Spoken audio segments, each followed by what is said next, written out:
Namaste. Welcome to Inspiring Women. Inspiring Women is a TV show where we bring women leaders from all around the globe and share their success stories.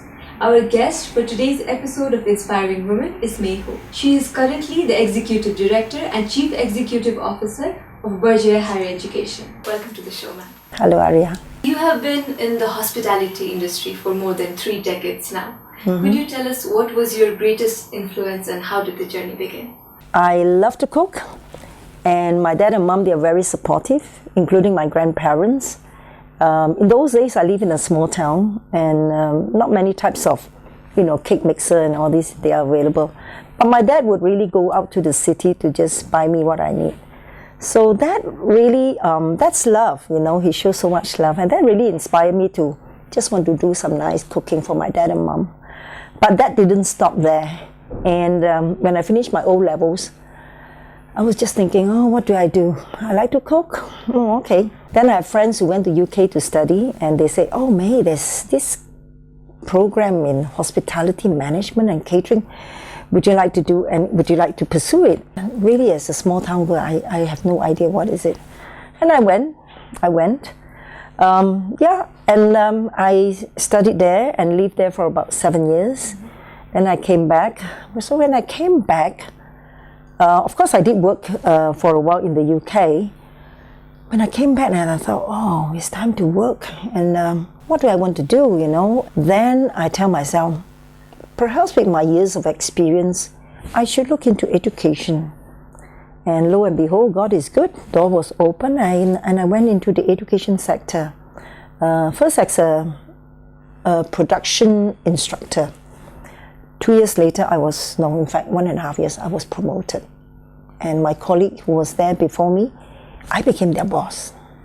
But I was inspired by them. They were there to help me, and they have many more years experience, but they were just so kind and loving and taught me so many things. But that was only the beginning at a young age.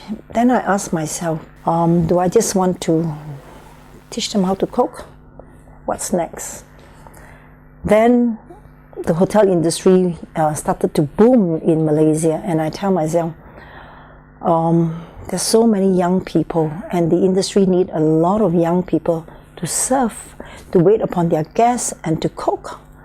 But this is something that we Asians will think that, oh dear, cooking and serving, that's quite unbecoming. For Asian is, no, our children should be doctors, engineers, and accountants.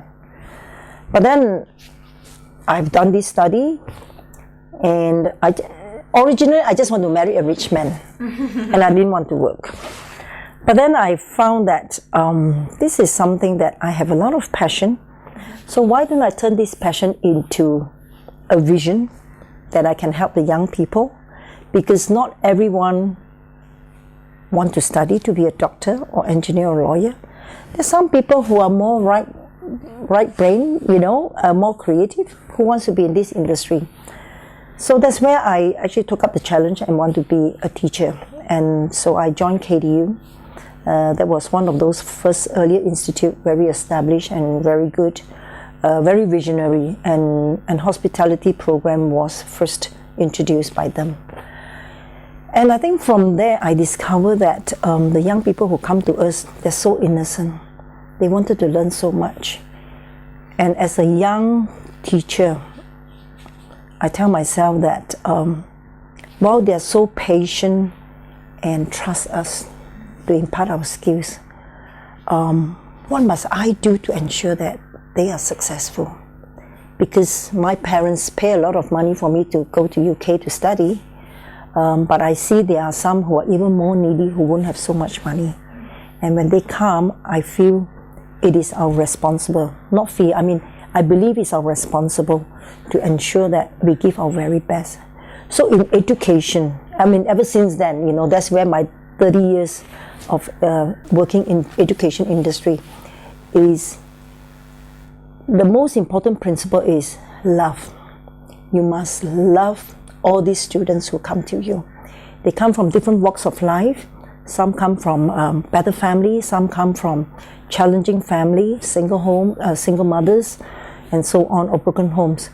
So what do? They are in your hands. You just ask them to study and go home? Well, some can be more disciplined, but some really need more nurturing. And that's where I always talk about tender loving care. That when they come to you, if you love them, you care for them, they will excel. Why do I say that? Because when I was in school, I wasn't very motivated, especially in my Form 5. That means the year that I had to take O levels. I had one teacher that doesn't even know our name, and she just addressed us as the girl next to so-and-so. Oh, I thought, oh my God, I'm your student, you don't even know my name. I was so disappointed. And I didn't want to take her subject anymore. That is a literature subject. And when I moved, that was in Form 4. When I moved to Form 5, I had this wonderful teacher called Miss Lopez. And I told her that I don't want to take literature. I just don't enjoy it anymore. She said, no, give it a chance. And we have to study Macbeth. You know, it was so boring, but it's okay. But she made it so interesting. So, yep. And guess what? I've done so well. I scored that as my best subject. So I always reflect upon that when a teacher cares, what happened? Student will excel because they know someone cares for them. So when I became a teacher, I said that is the kind of philosophy that we want to adopt. So it's so important that, you know, through a young teenager's life, when someone impacts them, it is so lasting. And therefore, when I told myself that now as an educator, what do? I want to do the same, and I want to do more. Because the young people, they are the next generation. And if you educate them right, share with them, nurture them, they are the future. And so it's important. And that's why in these 30 years, I love my kids. Some love me, some love me less. It's okay. Because often if they don't do well, I invite them to come to my office. And there's this famous phrase that says that, oh, madam has invited you to her office for a cup of tea. So if they come to my office, it's either I say, you've done very well, I'm very pleased, continue to do that. Or, oh, we seem to have some challenges here. What can I do to help you? And usually they are very open with me. They will tell me all their problems. And so we will look at it. Of course, we have to be very, we must have the mutual respect. When a young person comes to you, they open up. And you really must be trustworthy that they can open up to you.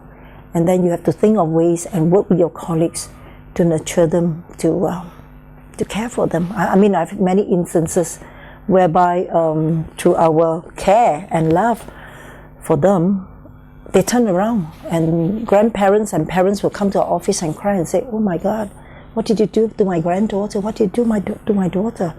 She was such a difficult child and we gave up on her. And what have you all done to her? She's a turnaround. So, you know, sometimes we cry, you know, when we hear this. But then it's a lot of satisfaction. You know that you've done something. This is just one example. But overall, anyone who comes to work with me, I always tell them, if you want to drive a Mercedes, forget it. Teachers don't drive Mercedes. Teachers drive a simple car. Our Malaysian-made car called the Proton Saga.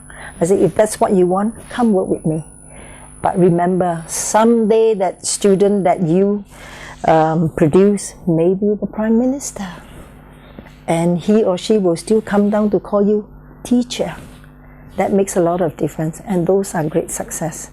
You know, that's what we should embrace as an educator. We talked about students changing due to love and affection. What do you think is the importance of self-realization and how does it contribute to progress and growth? Everything, I always say everything centered around love. You know, when you know what's love, not those lovey-dovey, you know, love. Love means you care for someone. Love means being kind to someone, being trustworthy. So those are the things that we reflect upon. Everything that you do, you reflect. What I'm doing is this good for the society? Good for the people that need your nurturing?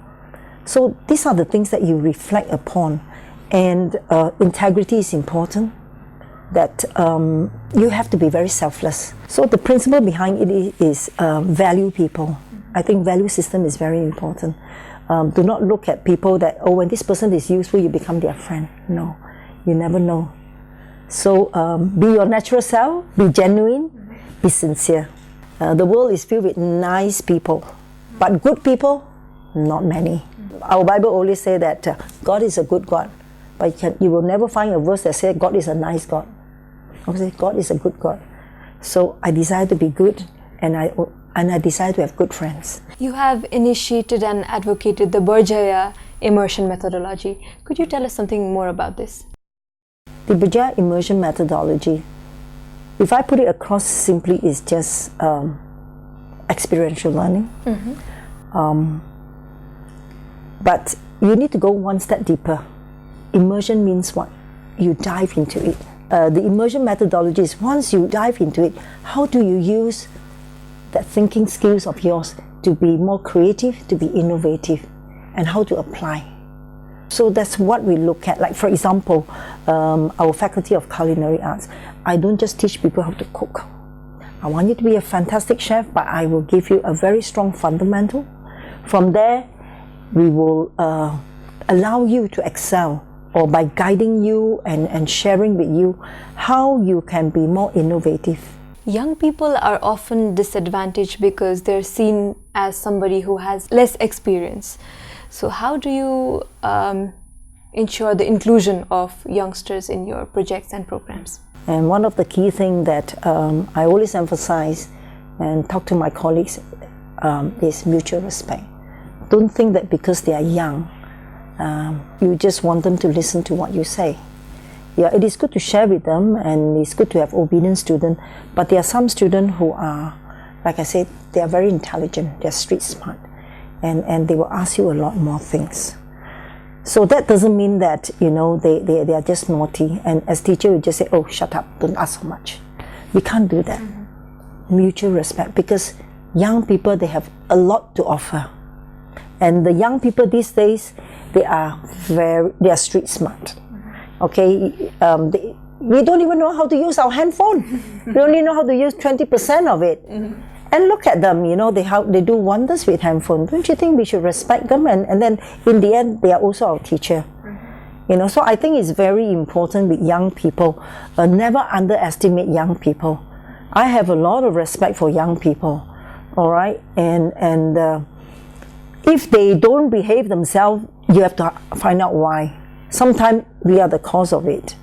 So, you know, understanding young people is very important. To me, it's a lesson that now we older generation has to go back to school to actually learn about the millennials, the way they think, the way they do things.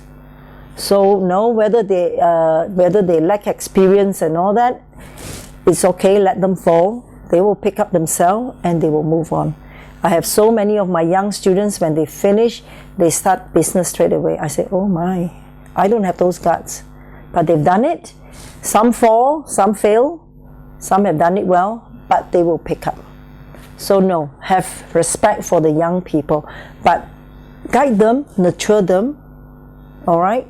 And if you care for them, to explain to them and just share your experience with them. They may not be seen as listening, but they are listening. So never underestimate young people. They are the founders, they are the CEOs of the 21st century, seriously. Just respect them, what they want to do. They know what they want. You have been in the hospitality industry, education industry for a long time now. How, in your opinion, has the hospitality industry evolved over a period of time? With AI coming in, artificial intelligence and Industry 4.0, a lot of things will be automated, especially in the fast food industry.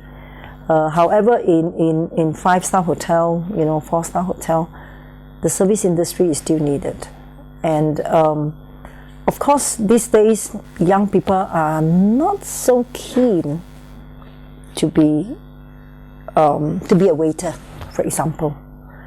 So it's a challenge. As an educator, we tell them that service is a profession and not everyone can do it.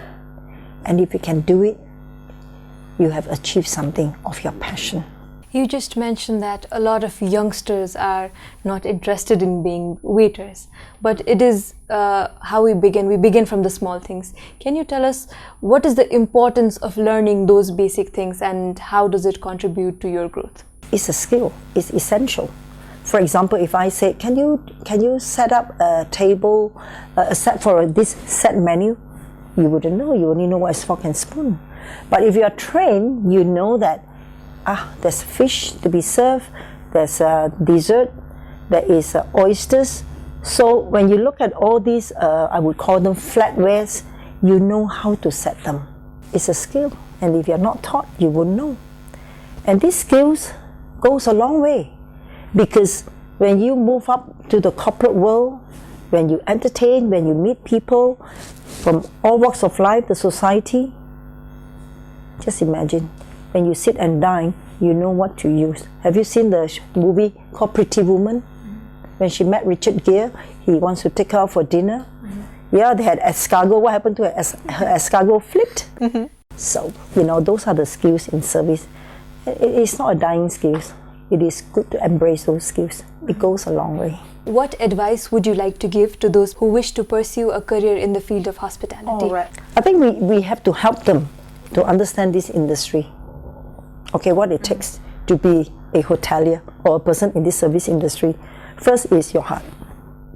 You must want to serve. Serve is, we are all stewards. Either way, if you're an accountant or doctor, you are still serving someone. So I always encourage the young people. I say, I think you're in the most luxurious industry, because in a hotel, there's always fine food. You meet people from all walks of life. The service industry comes from the heart, and you must be passionate about it. All right, and you do not see this as just a career that is slowly. Always boil down with love. If you have that, you will never see that as a daunting career. Love what you do what you love. Absolutely. In your opinion, what new do you think women bring to the hospitality industry? Women are very meticulous. Women has eyes for details. And therefore, if you talk about the hospitality industry, it's a service level. All right.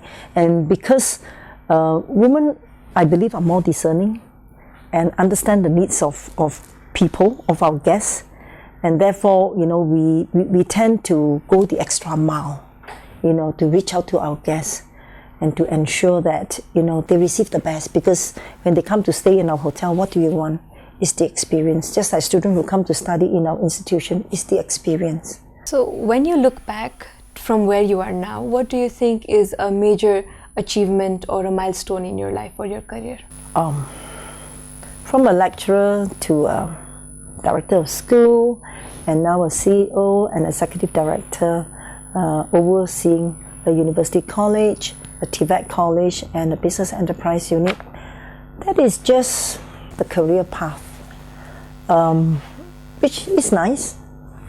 But I think the real satisfaction deep inside is seeing a lot of my alumni who are doing so well. Some are senior VP managing a hotel, some are group general managers, some run their business, some are entrepreneurs, some married a nice husband because of their job. They met some very good people who said that, wow, you are so skillful, you have such talent, you can cook, you know how to manage finance, you understand about hospitality. When I have guests, you know what to do. So really from group GM to a wonderful housewife, and that we have done so much for these young people. To me, that is success. Last but not the least, is there anything that we missed out asking that you'd like to tell our viewers? Whatever experience that we have achieved, or what are the ups and downs we have gone through, I can only say that God is good, and that our bad times, He's there with us. When we need guidance, when we need wisdom, God gave it without holding anything back. All my years that I've worked, there's only one thing I would say, that I will give God all the glory, because we humans have limitation, And sometimes when I go through the toughest time, I don't know where to turn to, I always pray. That, to me, is an encouragement. Thank you for being here with us today. Thank you. It's a joy to be in Kathmandu, and God bless this country and the young people who is going to build the nation.